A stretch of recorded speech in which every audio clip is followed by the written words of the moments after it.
咱感谢上言的解说哦，其实唔拿中央立法机关，即马要推藐视罪，向华人县议会无党人民今仔嘛开记者会，指出讲因的县政府长期面对议员质询的时候，讲白贼，还是讲规气都无要出席，有种种的乱象，所以伊嘛要求县长柯市真美，就爱来支持保困期总调的改革，嘛伫议会来推动藐视议会罪。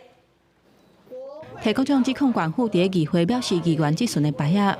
花莲县议会无党籍联名要求县长市政委应该参考国民党总调集人鲍坤琪伫国会推动的藐视国会罪，而且要求市政委签署承诺书，支持推动藐视议会罪。县长可以联署吗？签署吗？尊重议会，谢谢。好，没关系。傅昆萁总召要认为国会要扩权。才能够好好的监督中央政府。我认为花莲县议会也必须取得充分的权利，才能够好好的监督花莲县政府。县长市政委继续签署，不过议员回头看这10几年来，包括前县长鲍坤琪到即马市政委伫议会表现，像在有应该出席无出席、反质询、讲白贼、拒绝提供资料、甲暗砍资讯等等的行为，敢讲无需要改革的。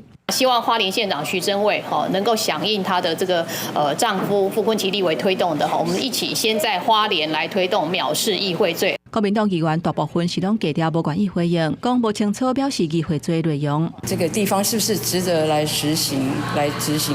当然，如果依法依规，我也支持啊。那但是目前来讲，应该是仅止于国会的这个部分。地方嘛真关注县长市政委因翁婿鲍坤琪伫立法院推动的藐视国会罪，面对地方嘛要求制定藐视议会罪的时阵，会是啥物款的态度？这款的法案若是通过，花莲会是全国地方议会头一个。记者综合报道。